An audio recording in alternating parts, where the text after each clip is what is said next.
Hello నమస్తే, welcome to MKM Talks. Junior Pawan Kalyan YSRCP party అభిమానులకి, కార్యకర్తలకి, అలాగే వైఎస్ జగన్మోహన్ రెడ్డి గారికి ఫైనల్గా సారీ చెప్పడం జరిగింది. జూనియర్ పవన్ కళ్యాణ్ ఏం సారీ చెప్పాడు అనేది ఈ వీడియో చూడండి, దాని తర్వాత మాట్లాడదాం. నమస్తే భయ్ అందరికీ. ఆల్రెడీ మీరు వీడియో చూసింటారు, అది ట్రెండింగ్ నడుస్తూనే ఉంది. ఇంకా దాదాపుగా ఇంకా ఫోన్లు వస్తూనే ఉన్నాయి, చూడు ఫోన్ చేస్తూనే ఉన్నారు. పెద్ద అయిన దాంట్లో బర్త్డే ఫంక్షన్లో నేను మాట్లాడడం తప్పే, చిరంజీవి గారి బర్త్డే ఫంక్షన్లో నేను చెప్పడం తప్పే పెద్ద అయిన దాంట్లో.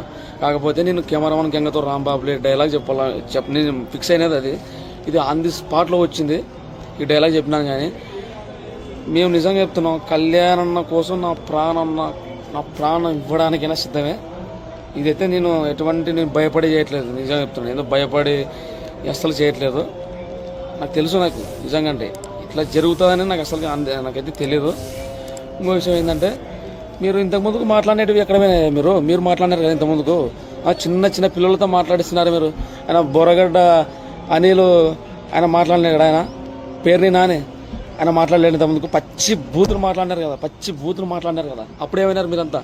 అప్పుడు ఎక్కడున్నారు మీరు? అప్పుడు వినిపిస్తావా? నేను ఏది బూతు పదం మాట్లాడలేనాడా స్టేజ్ పైన.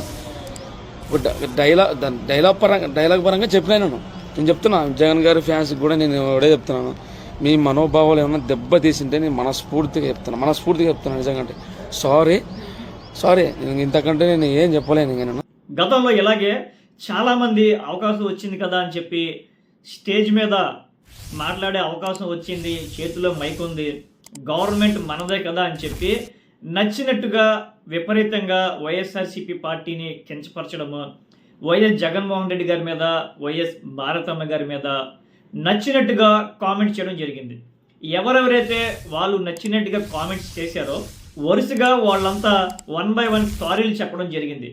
దానికి కారణం ఏంటంటే వైఎస్ఆర్సీపీ సోషల్ మీడియా. దేశంలో ఎన్ని రాజకీయ పార్టీలు అయితే ఉన్నాయో అన్ని రాజకీయ పార్టీలకి సోషల్ మీడియా ఉంటుంది. కానీ వైఎస్ఆర్సీపీ పార్టీ దేశంలో 2వ స్థానంలో ఉంటుంది.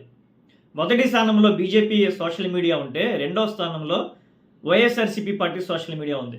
జనరల్గా చెప్పుకోవాలంటే YSRCP party social media only Jaganmohan Reddy గారి కోసమే పనిచేస్తారు, చిల్లర కోసం ఎవరు పనిచేయరు.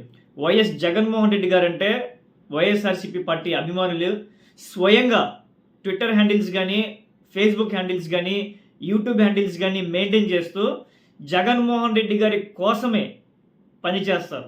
అందుకే ఎవరెవరైతే వైఎస్ఆర్సీపీ పార్టీని కించపరచడము, జగన్మోహన్ రెడ్డి గారి మీద కామెంట్స్ చేసిన, వైఎస్ భారతమ్మ గారి మీద కామెంట్స్ చేసిన, జగన్మోహన్ రెడ్డి గారికి సంబంధించిన ఎంటైర్ ఫ్యామిలీ మీద ఎవరైనా సరే కామెంట్ చేస్తే వితిన్ సెకండ్స్లో వాళ్ళ మీద విరుచుకుపడతారు. రీసెంట్గా సినీ ఈవెంట్స్లో కూడా చాలామంది చాలా రకాలుగా మాట్లాడారు. ఎగ్జాంపుల్గా విశ్వక్సేన్ లైలా మూవీ వచ్చింది, స్టేజ్ ఉంది కదా అని చెప్పి తెగ రెచ్చిపోయాడు. 2 రోజులకే సారీ చెప్పాడు. బాయ్కాట్ లైలా ఎప్పుడైతే #ట్రెండింగ్ వైఎస్ఆర్సీపీ సోషల్ మీడియా చేసిందో దెబ్బకి పట్టిన పిచ్చి అంతా దిగొచ్చింది. వైఎస్ఆర్సీపీ పార్టీకి సారీ చెప్పాడు, జగన్మోహన్ రెడ్డి గారికి సారీ చెప్పడం జరిగింది.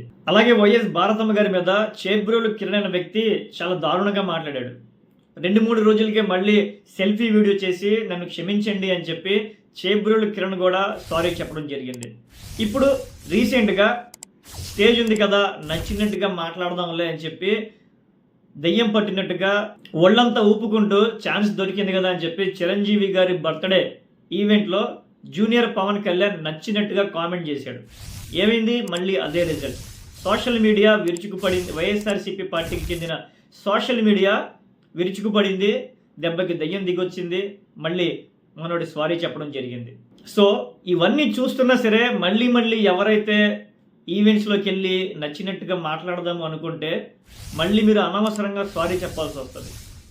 కాబట్టి గుర్తుపెట్టుకోండి, అవకాశం వస్తే మంచిగా మాట్లాడండి. మీ ఫ్యాన్స్కి, మీ సపోర్టర్స్కి మీరు సపోర్ట్ చేసుకోండి. అనవసరంగా వైఎస్ జగన్మోహన్ రెడ్డి గారి జోలికి కానీ, వాళ్ళ ఫ్యామిలీకి జోలికి కానీ, వైఎస్ఆర్సీపీ పార్టీని కించపరిచే విధంగా వ్యాఖ్యలు చేస్తే మాత్రం వైఎస్ఆర్సీపీ సోషల్ మీడియా 24 గంటలు యాక్టివ్గా ఉంటుంది.